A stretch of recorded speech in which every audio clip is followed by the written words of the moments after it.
Experience, Strength, and Hope for approximately 45 minutes. We ask, out of respect for our speaker, please remain seated until she is finished.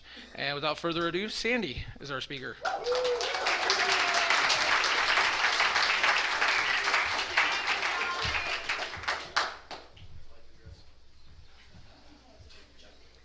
Hi, I'm Sandy, and I'm an alcoholic.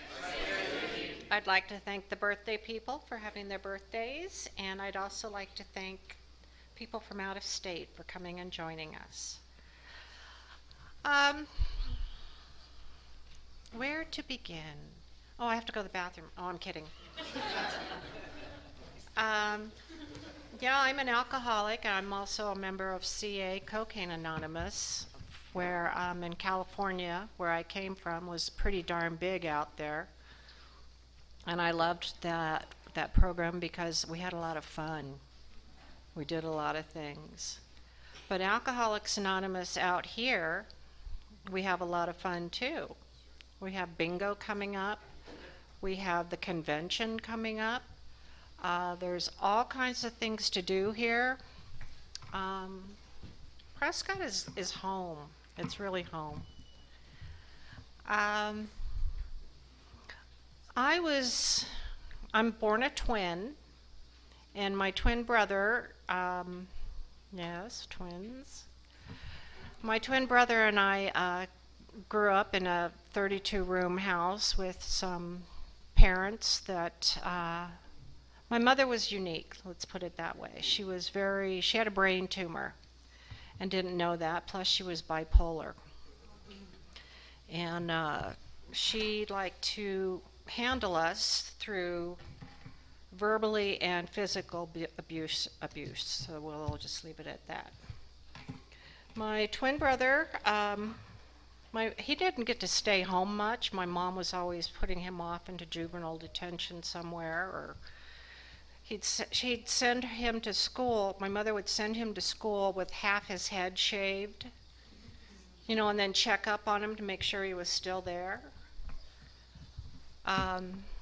I finally broke away from the house when I was 15. My mother trapped me in the laundry room, and she wasn't being very kind to me. So I took what she had in her hand and I hit her with it once. And the expression on her face was just devastating. I don't know whether she realized how bad it hurt or how dare you hit me. I'm not sure which way it went. So I left home, and I was still in high school, and I got a job, and I was going to school, and I was working in a deli where I was having a lot of fun. I was making enough money to afford an apartment, and people would come over to my house all the time, and they had drugs and alcohol. Well, this is when I started drinking. I enjoyed drinking, and then the drugs came into place, and I found this thing called acid that I took it before school, and that wasn't quite recommended. But, I just had a lot of fun. I've had a lot of fun in my life. You don't know, but my aunt and uncle, they lived in Malibu, so I spent a lot of time down in Malibu and brought my friends from the valley over to there. I grew up in Flint Ridge, so that was kind of a little where, if anybody knows where Flint Ridge is, it's kind of up there in the mountains, pretty. So, I married this guy. I don't mean to have this guy figure on my face. But he was a drummer in a rock and roll band, and he was going on tour and stuff. And I was telling this to my niece today and her fiance that when we got married, we couldn't decide on whether we were going to go in a Learjet or just fly there or just drive there or get a limo or how we were going to get there, because there were so many of us that were going out to Vegas. But anyway, I had been up for like 3 days. And on the way to Vegas, I kind of chickened out a little bit. So I said, no, no, no, no, I'm not doing this. And so I had a Bloody Mary, and that Bloody Mary brought me back down to me and a little more cocaine, and I married this guy. Well, needless to say that he came down sick that night, which, oh gosh darn. And the Jerry Lewis telethon was on. So what I was doing is I was calling in, and one of my friends that was there owned the bar, a bar that was in Van Nuys. So I'm on the Jerry Lewis show going, oh, I've got a bar. I'll donate a bar. And nobody would take me up on it, and I called several times, and nobody took me seriously. So we ended up coming home, back to my house, and I locked myself in the bathroom for 3 days because I really didn't want to really kind of be that married. And yeah, my mother ended up passing away while we were married, and in the meantime, I'm just drinking. I'm having fun, drinking, doing drugs. I mean, why not? My mom passed away, so we bought this house, this tacky little 6-story house in the Hollywood Hills. Yeah, 6 stories. The pool was on the 5th floor. So you jump off the balcony into the pool and you swim to the end, and there were portholes and you can see the Beverly Center. Well, that was my party house. I had a lot of great parties in that house. Since we were in the music business, I had some of the greats come over to my house, the Rolling Stones, ZZ Top, AC/DC, Def Leppard, a few of those guys. And we would just party all night. Just all night. I mean, if I only told you how. But, yeah. Lots of cocaine. So we're going backstage into concerts, and we're going to bars and stuff, and we're doing cocaine on tabletops and bars, and it was just, and we're drinking a lot. We're just drinking and drinking and drinking. Helps us to do more cocaine, and we kept on drinking, and my drinks got snootier, and before you know it, I'm drinking Farniente wine, and that's $100 a bottle, and I was having a good time, but I always blacked out. Every night I'd black out. And then I had this thing that I always wanted to know what it felt like to pass out. Well, you don't just pass out. You pass out, you fall down stupid. You don't get to feel this, I'm passing out. No. So, I kept doing that, and I ended up divorcing that guy, that drummer, and we have a beautiful son who's blessed me with 3 beautiful grandkids. He got older. My son got older. He's now 40. Can you believe that? And that means I'm 40 years older. It's all about me. And so we got divorced, and I had this beautiful little brand new RX-7 that I had purchased, or a boyfriend had purchased for me. And one night it got stolen. Well, I called that boyfriend. Did you take the car back? No. So with the insurance money, I was able to move up to Santa Clarita and get another car. Well, this next car that I purchased was a used car, and I bought it from a jock. And you know what it smelled like? Ass. I'm sorry, didn't mean to say that, but I did.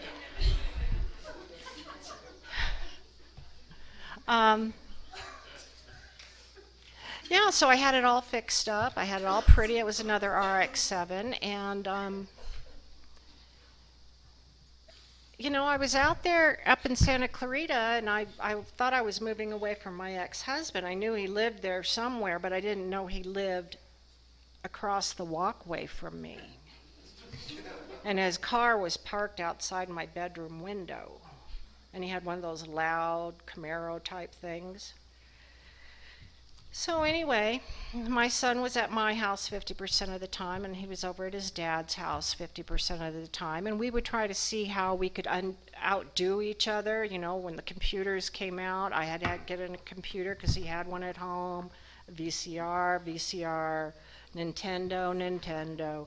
I mean, you know, because he was at my house more than he was at his dad's house. And we would skip school every time there was an opening for a movie called Teenage Mutant Ninja Turtles and stuff. Every show that he wanted to see, we had to go see it opening day, and we'd cut school. We'd go to the beach, and we'd take a friend, and, you know, we always had a good time, but I was always drinking. My son was a member of the Hart baseball field up in Santa Clarita, and I would go out there with a tumbler full of wine and ice. You know, I liked it cold. And I was kicked off the field a couple times. I don't know. Maybe I was a little loud or something. But, no, yeah, and I knew not to drink and drive. My son had had a friend run over by a car that was drinking and driving, so I knew not to drink and drive. And there were like 8 of us, and I called us the herd.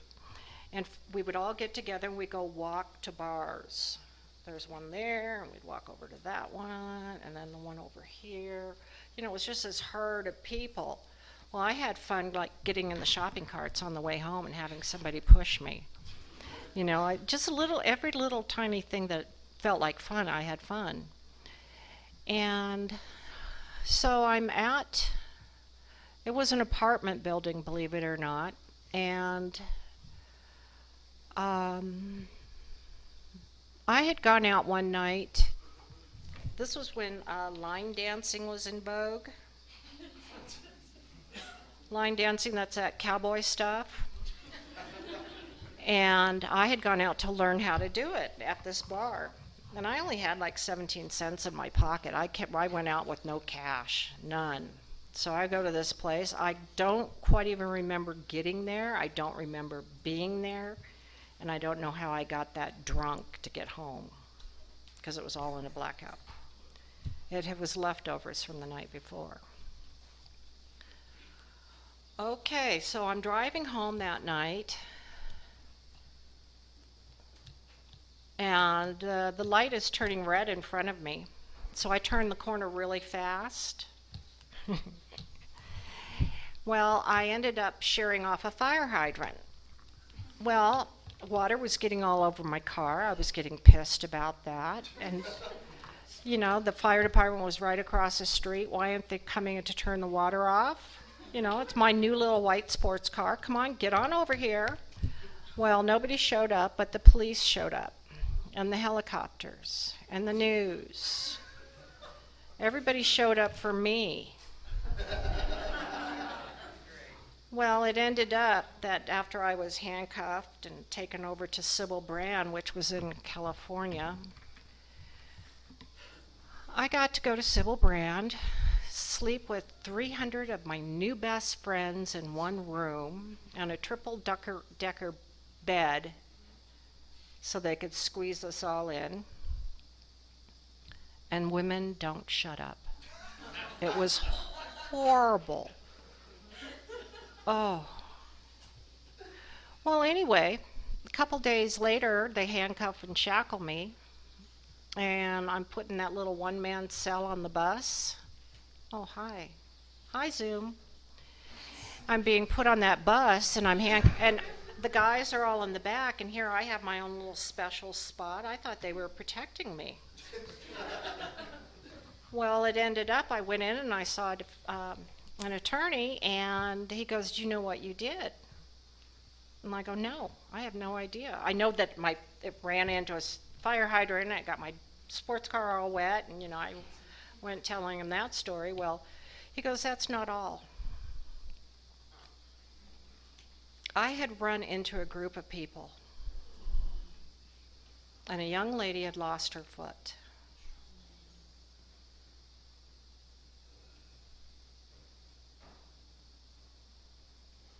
I was devastated. I had no idea. That's nothing I could have fathomed. I had never even had a parking ticket. And I was 39 years old when this happened. So I went back into jail, and I went to court again, handcuffed and shackled, and put in that little one-man cell. And, by now I knew what I had done. And I hear the judge in there going, "Oh, I'd like her to go to prison, a 90-day observation." And this is after I'd already been at Sybil Brand for a couple months with all those women talking.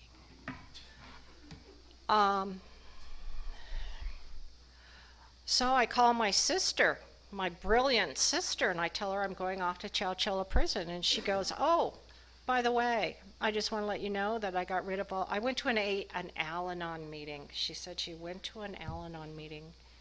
And at that meeting, they told her to get rid of all my stuff because she had some of my belongings and kill your cat. And I'm like, what?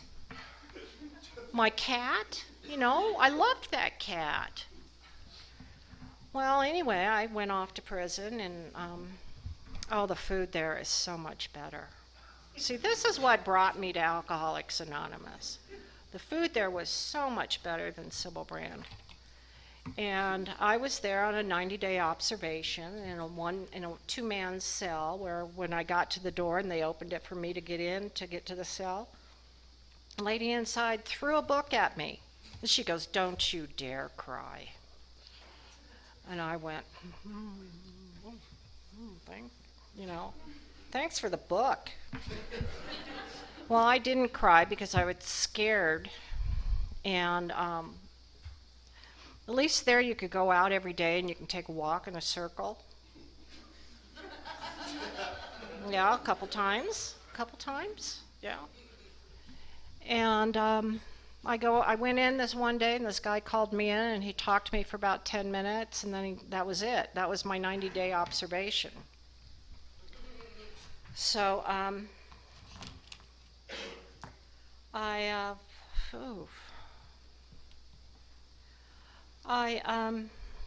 was finally sentenced to go back to, or I was finally sent back to Sybil Brand, where in Sybil Brand, they lost me in the system. So I'm actually wandering the halls, doing the stance where you always have your hands behind you, and I'm just wandering the halls, and nobody's, I finally went into the nuns, and I said, "Hey, get me out of that dorm and put me back in the other dorm," and they let me come and work with them because I did not like all that noise. So I was corresponding with this lady. She was a friend of the owner of this paintball business up in Santa Clarita, where I was getting up early to put stickers on cars. And so it was a friend of hers, which was Kelly. And then Kelly had a friend that was, I didn't know what he was going to be doing. I mean, if this guy showed up. And so I go to court, and she's asking me in a letter, "What do you look like?" And I go, "Well, I've got long hair," because I did have long hair then. I'll have it pulled back in a ponytail. I'll be wearing a blue jumpsuit, and I'll be handcuffed and shackled. Well, she said she recognized me immediately. Well, I'm in the courthouse, and this man that was there that I heard about but didn't know what it was for, he ended up being a court advocate. And this court advocate, all I remember him saying, because I was playing with my chains or something, all I remember him saying was, "Your Honor, she's not a bad person. She's a sick person. And how am I going to learn about this disease of alcoholism if I'm incarcerated?" Well, this judge, Judge Taylor, I still remember her, she said, "You know what, I'm going to take a chance on you." She goes, "I'm going to take a chance." He said, "I have a bed waiting for her at a sober living." And she said, okay, I'll release her in your custody, this man that I had no idea who he was. And he drove me over to this sober living. This man ended up being a court advocate, and he was the most wonderful man I'd ever met. He made sure before I got out of his car I had a big book. Now you see, I had no clothes, but because when you go to prison they ship your clothes off to somebody, but you have nothing when you leave. Well, I couldn't wear the county clothes out, so the nuns went and got me a little pink jumpsuit that I got to wear to my new sober living. And it was so weird. When I got there, these girls are all looking out the windows, and they're waiting for me, and I come out with my little trash bag of of clothes that I had. And they're at the door, and they're giving me clothes, and they're checking out my shoe size, and it was like wonderful. Because my first meeting I went to, the speaker was Clancy. Well, I was scared after that guy got done talking. But you know what? I was lapping up this program because, see, I don't want to ever go back to that place I was at. This disease is cunning and baffling and powerful. And it took me to all those places, baffling, powerful, jails, institutions. I got to experience things I never thought I'd ever get to experience. But you know what? Now that's in the past. While I was in the sober living, it was called Casa de las Amigas. And in Casa de las Amigas, they put me in a room to sleep by myself for 3 days. I was so grateful for that. Even though it was just 3 days, it was peace and quiet. I like peace and quiet, especially as I get older. I got to learn about this disease of alcoholism. We would get up early every morning at 6 o'clock. We'd make our beds, and at 7 o'clock we were out on the streets, walking in circles, doing exercise. That was our exercise every morning. And then we would come in, and we'd read out of the 12 and 12, and we'd have breakfast, and we'd do more reading, and then we had our house chores. They were teaching us how to function as human beings. I had never done house chores. I always had somebody to take care of my house. But this time I got to learn. I already knew how to make beds because I had to in jail and stuff. But, cleaning bathroom sinks, working in the kitchen, making food for girls, just being able to clean the kitchen, the refrigerator, stuff like that. That was weird for me to be able to do. But I did it. Because, see, I had no self-esteem. And I really didn't want to talk to anybody. And I'd go to a meeting, and I was too afraid to talk to anybody. So I learned to start talking to people. There was a guy that was at my Friday night meeting, Ricardo. Remember Ricardo? Yeah, he was new in recovery, and so he and I became like little trudging buddies, going from one meeting to another, and he had 2 other guys with him, and we'd all go to a meeting, the Women's Club, the War Memorial. We had so many meetings to go to.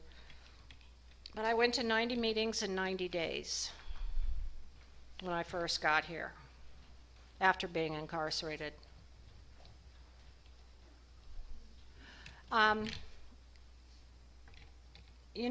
That taught me how to learn to be a person in Alcoholics Anonymous, be able to sit there and study this program. I swore off men for a year. My picker was so broken anyway. I just went back to school. I started in a new line of work. I went to meetings, constantly going to meetings and stuff. And I was working on myself, is what it was, taking time to get to know me. Well, so 11 months and 2 weeks into my year, I was putting my chair away, and this guy was putting his chair away. and our eyes met. And I said something really profound like, "Oh, you shaved."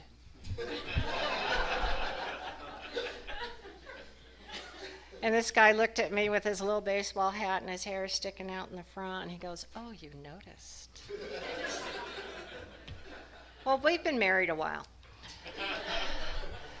But I have to say, this program just opened my eyes to a whole new world. You know, when I was out there drinking and trying to go to sleep, the birds would start chirping, and I hated those birds because that meant I slept past sleeping time. Well, when I was in that sober living, the first time I heard the parrots, there was a ton of parrots in the tree outside my window, and I heard them chirping away. This is in Pasadena. They had a wild thing burn up, and the parrots all went out, and they made it. And so I heard the birds for the first time, and I was just like, oh my gosh, that is so beautiful. Oh my gosh. You know, that you don't realize something that simple can be like, oh, that much joy inside you. Now I appreciate the sky, the clouds, how green it is, the mountains, the flowers. You know, I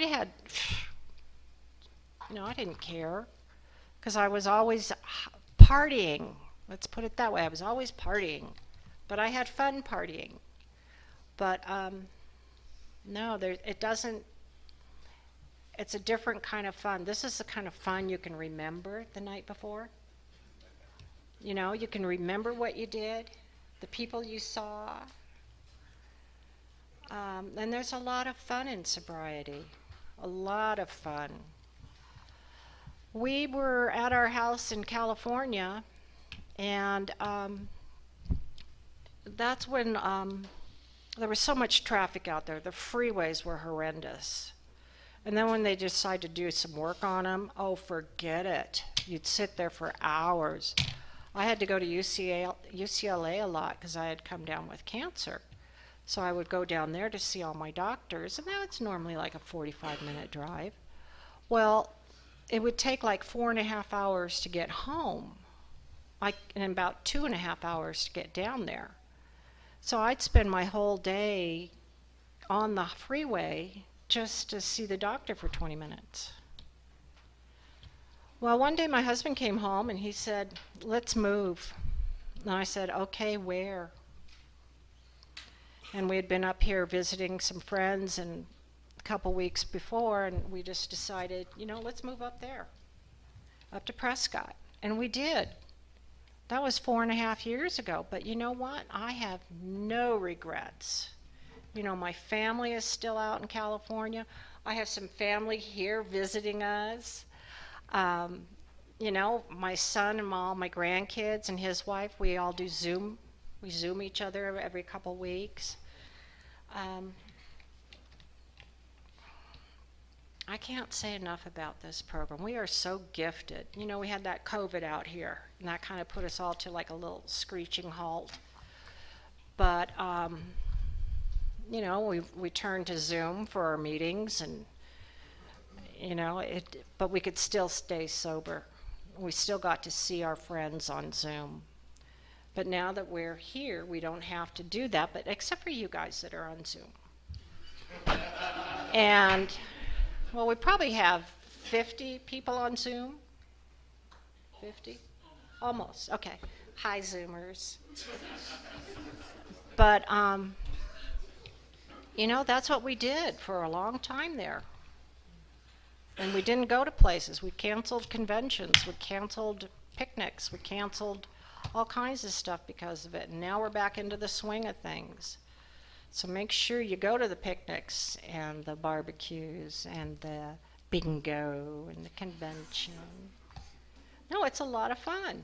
It really is. Little things are fun for me anymore because I got old. And I'm just enjoying life. I really am. There's nothing wrong with my life today. Nothing. Oh, hi, you're so cute. How much more time do I have? No, really. 5 minutes? How much? 15, right. Okay, and then we we brought it with us our cat. Yes, this is Itty Boo. Now Itty Boo, we decided needed a friend. So I got Itty Boo a friend. Itty Boo hissed a lot. If you've ever had a cat and you try to introduce it to another cat or dog, I don't know, but my cat wouldn't put up with it. But I can't say enough about this program. I've been in it for a couple years, and the longer I'm in it, the more fun I have. So all I can do is, if you're new in here, you're the most important person in the room right now. You really are. You look up to somebody that's got a week or even a day more than you. That's all you need. Just hang on to that person. Because there's a lot of, even if you're just walking on Gurley, or walking through the Dells, that was pretty darn amazing. We went out to, we were out someplace yesterday. Flagstaff.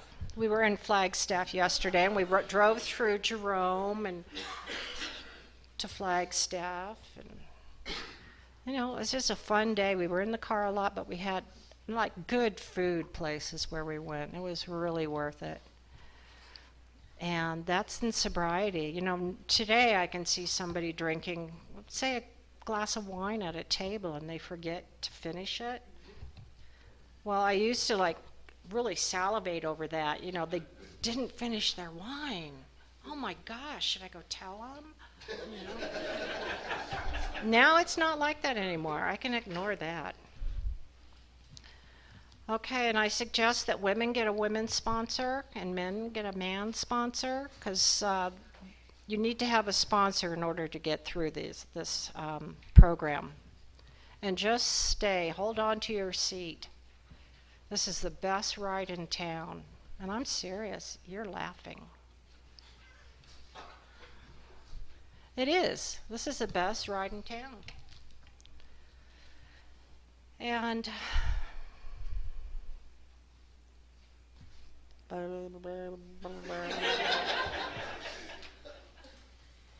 my husband's so embarrassed.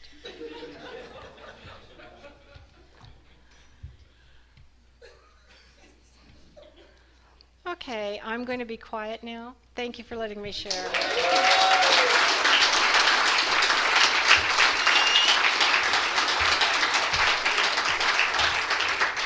Thank you, Sandy. Everybody, let's thank our speaker again.